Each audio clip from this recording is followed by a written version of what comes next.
வலிமையை உறுதி செய்யும் சிலாஜித், கவனத்தை மேம்படுத்தும் அஸ்வகந்தா மற்றும் உயிர் சக்தியை பெருக செய்யும் சஃபேடு முஸ்லி போன்ற இமயமலையின் உணவுப் பொருட்களை கொண்டு வந்து மிஸ்டர் பர்ஃபெக்ட் உருவாக்கப்பட்டுள்ளது. உங்கள் முழு குடும்பத்தின் ஆரோக்கியத்தை மா நேச்சுரல்ஸ் மூலம் உறுதி செய்திருங்கள். 100% இயற்கையான மூலிகை பொருட்கள் மூலம் உருவாக்கப்பட்ட மிஸ்டர் பர்ஃபெக்ட் மற்றும் மிஸ் பர்ஃபெக்ட் தலைமுறையாக குடும்பங்களின் உடல் வலிமை, மன வலிமை மற்றும் மகிழ்ச்சியை பெருக செய்கிறது.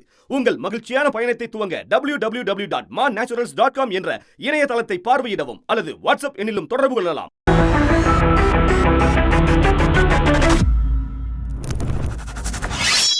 வணக்கம், நான் கே பாலகிருஷ்ணன் பேசுகிறேன். இன்றைக்கு நம்ம இந்த போரை பற்றி பேசிகிட்டதுலேருந்து கொஞ்சம் தமிழ்நாட்டை, இந்தியாவை பாதிச்சிருக்கக்கூடிய ஒரு முக்கியமான விஷயங்கள் பற்றி நம்ம உரையாடலாம்னு நினைக்கிறேன். நேற்றைய தினம் பிரதமர் மோடி அவர்கள் நம்ம திருச்சிக்கு வந்திருந்தார். We will build a Tamil Nadu that is prosperous. Together we will build an India that is developed. Let your voice from Tiruchi echo across the state. அப்போ ஒரு விஷயத்தை பேசினார். என்ன பேசினாருன்னு சொன்னால் நீங்கள் யாரும் இந்த கேஸ் கிடைக்குமா கிடைக்காதா என்பது பற்றிலாம் நீங்கள் கவலைப்படுவதற்கான தேவையில்லை. இது ஒரு பிரச்சாரமாக சிலர்கள் செய்து கொண்டிருக்கிறார்கள் அப்படிங்கிற ஒரு செய்தியை இது சொல்லிட்டு, யாரும் இதை பரப்ப வேண்டாம், சமையல் எரிவாயுவுக்கு கட்டுப்பாடு அச்சம் வேண்டாம், மேற்காசியா போகிறனால நமக்கெல்லாம் அப்படிலாம் ஒன்றும் வராது, இந்தியாவுக்கு இந்த பாருங்கள், நல்ல இந்த வார்த்தையை கவனிச்சுடுங்க, இந்தியாவுக்கே முதன்மை என்ற கொள்கை உள்ளவர்கள் நாமாம். நம்ம நாட்டுடைய பிரதம மந்திரி சொல்கிறாரு, இந்தியாவுக்கே முதன்மை என்ற கொள்கை உள்ளவர்கள் நாம். ஒரு பிரதம மந்திரிக்கு வேறு என்ன முதன்மையாக இருக்க முடியும்? வேறு எந்த நாடு முதன்மையாக இருக்க முடியும்? அது எனக்கு தெரியல, அது போட்டோம். எனவே இப்படியாக ஒரு வதந்திகளை பரப்பி கொண்டிருக்கிறார்கள். கேஸ் இல்லை அப்படின்னு சொல்லக்கூடிய ஒரு செய்திகளை பரப்பி கொண்டிருக்கிறார்கள் என்ற செய்தியை சொல்லியிருக்கிறாரு. ஆனால் என்ன நிலவரம் அப்படின்னு பார்த்தா, இன்றைக்கு எரிவாயு சிலிண்டர் தட்டுப்பாடு மேலும் மேலும் மோசமாகி கொண்டிருக்கிறது.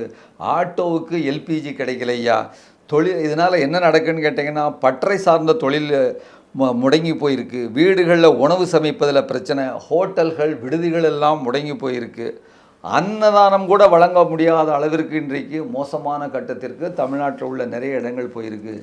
சென்னை அந்த பாட்லிங் இருக்கு இல்லையா, 800 அந்த இண்டேன் பாட்லிங் அந்த இடத்துல இருந்து வரக்கூடிய ஒரு நாளைக்கு 130 லாரிகள் வழக்கமாக வருமா. இப்போ எவ்வளவுனா 80 லாரிகள் தான் வருதான். அப்போது கிட்ட 50 லாரிகள் அந்த சிலிண்டரை ஏற்றிட்டு வரக்கூடிய லாரிகள் குறைஞ்சிருக்குங்கிற இதை பார்க்குறோம். அப்போ தமிழ்நாட்டில் உள்ள அந்த நம்முடைய அதிகாரிகள் என்ன சொல்கிறாங்கன்னு கேட்டிங்கன்னா, இன்னும் ஒரு வாரத்திற்கு மட்டும்தான் கையில் இருப்பு இருக்கிறதுங்கிறத சொல்கிறாங்க. இப்போது சென்னையில் ஏராளமான பகுதிகளில் ஆட்டோ எல்பிஜி நிலையங்கள், ஆட்டோவுக்கு ஃபில் பண்ணக்கூடிய எல்பிஜி நிலையங்களெல்லாம் மூடிட்டாங்க. இப்போ நான் இன்றைக்கி பார்த்தீங்கன்னு சொன்னால், இந்தியாவில் 31 கோடி குடும்பமும், தமிழகத்தில் சுமார் 3 கோடி குடும்பங்களும் எரிவாயுவை நம்பியுள்ளன. அப்போ இவர்கள் எல்லாம் இன்றைக்கு கேஸ் வீடுகளில் இன்றைக்கு கேஸ் கிடைக்காத நிலைமையும் வந்துக்கிட்டு இருக்குது. இப்போ ஆட்டோவில் பெரும்பாலான ஆட்டோக்கள் இன்றைக்கு கேஸ் இல்லாதனால எல்லாம் போட முடியாது. அவங்களுக்கு என்ன, பெட்ரோல் விலை அதிகம், கேஸ் சீப்புக்குனால செஞ்சுருக்கிறாங்க. அப்போ வீடுகளுக்கு கேஸ் கிடைக்கல. இன்றைக்கு ஏற்கனவே 2 நாளைக்கு முன்னால் உடனே கேஸ் கிடைச்சவங்க இன்றைக்கு 25 நாளைக்கு அப்புறம் தான் நாம் ஃபில்அப் பண்ண முடியுங்கிற ஒரு செய்தி வந்திருக்கு. சென்னையில் 30,000 கேஸ் ஆட்டோக்கள் இன்றைக்கு ஓடிக்கிட்டு இருக்கக்கூடிய அது முடங்கியிருக்கு அப்படிங்கிறத பார்க்குறோம். அப்புறம் பார்த்திங்கன்னு சொன்னால், நம்ம வெளியூருக்கு போகணும்னு சொன்னால் ரயிலில் டிக்கெட் புக் பண்ணோம்னா அங்கே சாப்பாடு ரயிலில் வரும். இனிமேல் ரயிலில் புக் பண்ணால் சாப்பாடு ரயிலில் கிடையாது அப்படிங்கிற ஒரு செய்தியும் வந்திருக்கு. அப்போ இது ஹோட்டல்களில் சாப்பாடு இருக்குது பார்த்திங்களா, அந்த சாப்பாடு நீங்கள் சோறு கிடைக்கும், ரசம் கிடைக்கும், ஆனால் இன்றைக்கி கூட்டு கறி அதெல்லாம் கிடைக்காது, பொரியல்லாம் கிடைக்காது. அல்லது நீங்கள் என்ன சொல்கிறது, அந்த பிரிஞ்சி சாதம் அல்லது இந்த ஒன்றுமே இல்லாமல் எலுமிச்சை சாதம், இது போன்ற சாதங்கள் தான் ஹோட்டலில் கிடைக்கும் அப்படின்னு சொல்லக்கூடிய ஒரு நிலைகள்லாம் இன்றைக்கு ஹோட்டல்களையும் மூடி இருக்கிறாங்கங்கிற விஷயம் பார்க்குறோம். அப்போது இன்றைக்கி உணவகங்கள்லாம் என்ன செய்கிறாங்கன்னா விறகுகளுக்கும் மின் அடுப்புகளுக்கும் அவர்கள் மாறிக்கொண்டு இருக்கிறார்கள். ஆன்லைனில் உள்ள வகுப்புகள் எல்லாம் வந்து இன்றைக்கு கல்லூரிகள் வந்து ஆன்லைனுக்காக மாறிக்கொண்டிருக்கக்கூடிய ஒரு செய்தியை கூட நம்ம பார்க்குறோம். வீட்டு உபயோக சமையலில் எரிவாயு தமிழகத்தில் 25 நாட்களுக்கு தான் நம்ம இருக்குங்கிறத ஏற்கனவே செய்தியை பார்த்தோம்.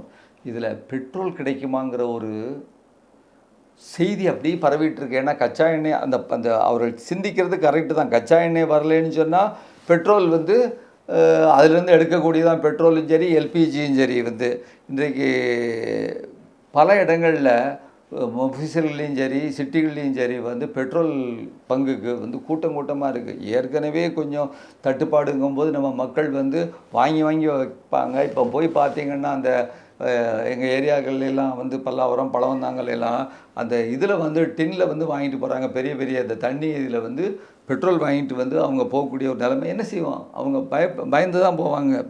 அப்போ இந்த நம்முடைய கேரளா முதலமைச்சர் வந்து வலியுறுத்தி இருக்கிறாரு, போதுமான அளவுக்கு கேஸ் சிலிண்டர்கள் கிடைப்பதை உறுதிப்படுத்த வேண்டும். இதை வந்து இந்த அரசாங்கம் வந்து ஒன்றிய அரசாங்கம் வந்து ஏற்கனவே இதை வந்து அந்த யுத்தத்திற்கான சூழ்நிலை வரும்பொழுது நாம் வந்து இது குறித்து பல பேர் வந்து சொன்னாங்க, இதை மாதிரி வந்து கேஸ் கிடைக்காம போகிறதுக்கான வாய்ப்பு இருக்குது, பெட்ரோல் கிடைக்காமல் இருக்கிறதுக்கான வாய்ப்பு இருக்குதுன்னு சொல்லும்போது அதற்கான முன்னேற்பாடுகள் எதுவும் நம்முடைய ஒன்றிய அரசு செய்யவில்லை. இதை விட இன்னொரு மோசமான செய்தி பாருங்கள். சென்னை மாநகரத்தில் 202 தகன மேடைகள் இருக்குது. இந்த 202 தகன மேடைகளில் இன்றைக்கு 55 தகன மேடை தான், அதாவது பாடி எரிக்கிறது, கேஸு வச்சு எரிக்கிறது. அது அங்கே வந்து இன்றைக்கு கேஸ் இல்லாமல் ஒரு வாரத்துக்கு தான் கையிருப்புன்னு சொல்லியிருக்கிறாங்க. ஏற்கனவே விறகு வச்சு பாடியை எரிச்சிட்டு இருக்கக்கூடிய அந்த இடத்துல வந்து அந்த விறகு வச்சு எரிக்கக்கூடிய அந்த சிஸ்டத்தை எல்லாம் அவங்க வந்து உடைச்சிட்டாங்க அப்படிங்கிற ஒரு விஷயத்தை நம்ம பார்க்குறோம். அப்போது இவ்வளவு செய்திகள் நடந்துக்கிட்டு இருக்கும் பொழுது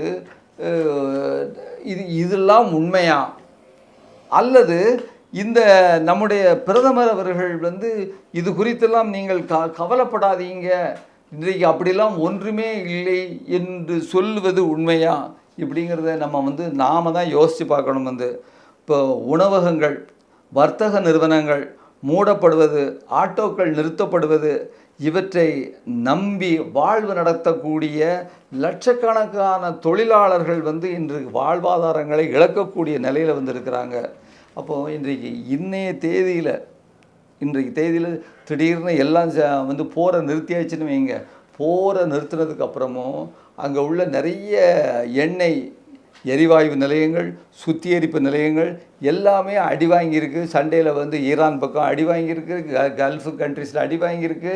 அதெல்லாம் சீர் செய்வதற்கு இன்னும் சில பல மாதங்கள் ஆகும் பொழுது நமக்கு வந்து சேர்வதற்கு இன்னும் ஒரு குறைஞ்சது ஒரு 5-6 மாதமாவது ஆகுங்கிற ஒரு நிலைமை இருக்குது. இப்போது இப்படி இந்த ஒரு மோசமான நிலைமை வந்ததுக்கு என்ன காரணம் அப்படின்னா, இன்றைக்கி வந்து நம்ம எல்லாரும் பேசுகிறோம், அரசு வந்து ஒன்றிய அரசு முன்னெச்சரிக்கையோடு இருந்திருக்க வேண்டும் அல்லது இப்பொழுதாவது செய்ய வேண்டும் சில செய்திகள் என்கிறது. ஆனால் அடிப்படையான காரணம் என்னையா அப்படின்னு பார்க்கும் பொழுது 2 விஷயங்கள் வந்து 2 காரணங்கள். அந்த 2 காரணங்களுமே ஒரு இடத்தை நோக்கி தான் கையை சுட்டுகின்றன. ஒன்று என்னன்னு கேட்டிங்கன்னு சொன்னால், அந்த அமெரிக்காவிற்கும் நம்ம நாட்டிற்கும் இடையில் வந்து ஒரு ஒப்பந்தம் இன்டரிமாக கையெழுத்து போட்டிருக்கிறாங்க. இப்படிலாம் ஒப்பந்தம் போட போகிறேன்னு சொல்லிட்டு. அது என்னென்னா 50% இருந்த வரியை இந்தியாவின் மீது 25% தண்டனை வரி, 25% இந்தியா மீது வரி. இந்த தண்டனை வரி எதுக்குன்னா, ரஷ்யாவிடமிருந்து நாம் எண்ணெய் வாங்கியதற்காக தண்டனை வரியாம். எனவே நான் இதை குறைக்கணும்னா ரஷ்யாவிலேருந்து நீ எண்ணெய் வாங்கக்கூடாது அப்படின்னு நம்ம மிரட்டி, நம்ம தலைவர் இருக்கார மோடிஜி அவர்களும் நாங்கள் வாங்க மாட்டோம் என்று சொல்லி கையெழுத்து போட்டாச்சு. அப்போது ரஷ்யர்களும் அன்னைக்கு சொன்னாங்க நல்லா இருங்க அப்படின்னு சொல்லக்கூடிய அளவில் நீங்கள் இதோடைய விளைவுகளை சந்திப்பீர்கள்னு சொன்னாங்க. நீண்ட நாள் நண்பர்கள் நம்முடைய ரஷ்யா. இது முக்கியமான காரணம். நமக்கு எக்காலமும் கச்சா எண்ணெயை கொடுக்கக்கூடிய ஒரு நாட்டோடைய உறவு துண்டிக்கப்பட்டு விட்டது.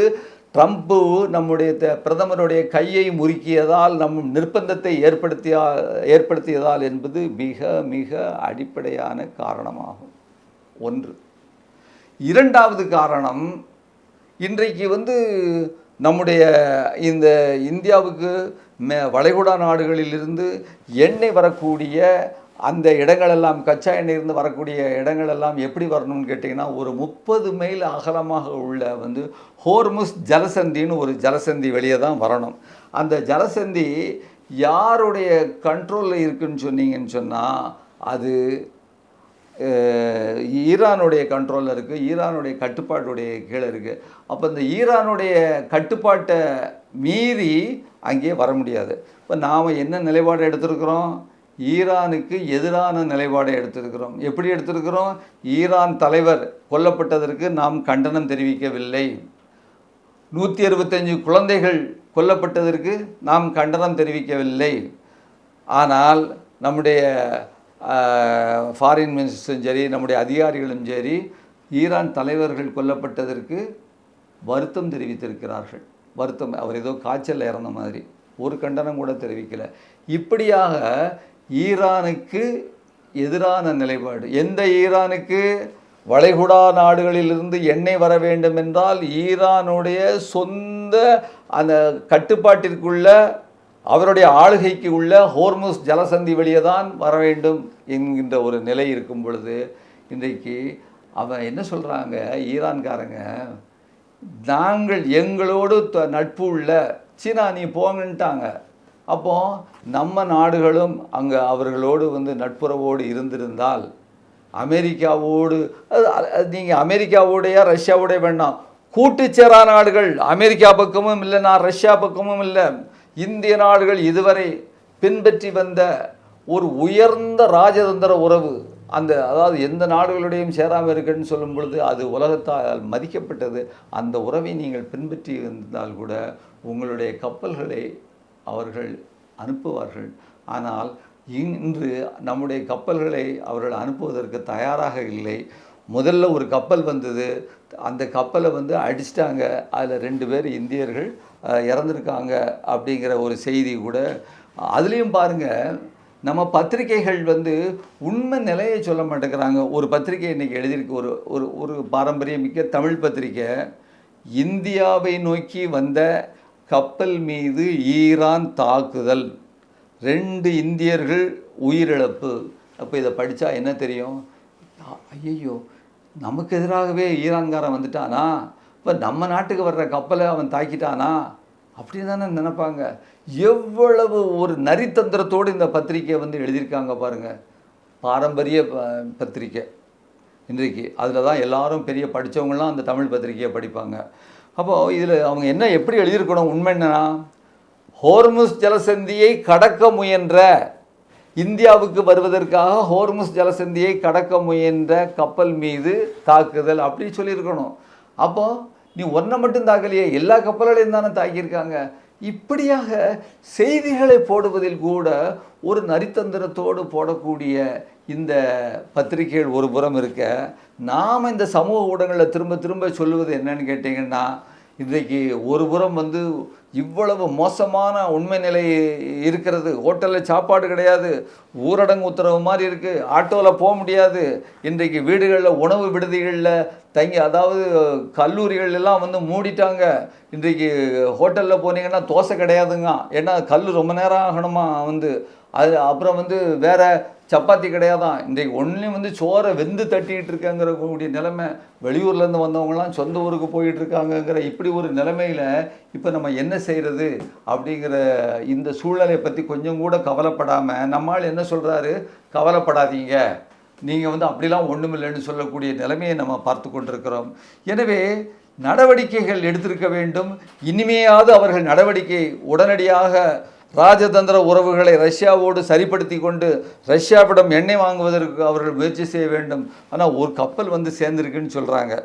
இன்றைக்கி அந்த கப்பல் வந்ததில் கூட ஈரான் அனுமதி கொடுத்ததா அல்லது அவர்கள் ஈரான் அனுமதி கொடுக்கவில்லை என்கின்ற தகவல். சரி, நம்முடைய நாடு ஜெய்சங்கர் பேசிய அனுமதி கொடுத்ததாக வைத்துக்கொள்வோம், நமக்கு மகிழ்ச்சி தான். அப்படி வந்திருந்தால் நாம் இந்த கப்பலில் வந்து உள்ள அந்த எண்ணெயை வைத்துக்கொண்டு அதிலிருந்து எல்பிஜி எடுத்து அடுத்த ஒரு சில வாரங்களில் அல்லது மாதங்களிலாவது இது சரியாக வேண்டும். அதுக்கு வரைக்கும் நாம் நம்முடைய சில கோரிக்கைகள் என்ன கோரிக்கை வைக்கணும்னு சொன்னால், மின்சார அடுப்புகளை இந்த ஒன்றிய அரசு இன்றைக்கி மானியமாக மக்கள் எல்லாத்துக்கும் கொடுக்கணும். அதே போல் ஏழை மக்களுக்கு கூடுதலாக எண்ணெய் வந்து மண்ணெண்ணெயை வந்து நாம் கொடுக்க வேண்டும் அப்படிங்கிற ஒரு செய்தியையும் நாம் சொல்லியாக வேண்டியிருக்கு. எனவே இந்த மீண்டும் இது எங்கேருந்து நமக்கு இவ்வளவு சீரழிவு எங்கேருந்து வருதுன்னா, நம்முடைய ஆட்சியாளர்களுடைய தவறான கொள்கை நிலைப்பாடுகளினால், உண்மையை பார்க்க மறுப்பதினால்தான் என்று கூறிக்கொண்டு இந்த மீண்டும் ஒரு முறை வேறொரு காணொலியில் சந்திப்போம். நன்றி, வணக்கம். ஊடகம் கார்ப்பரேட் அரசியல்வாதிகளின் கைப்பாவையாக அடிமைகளாக இருந்தது போதும்.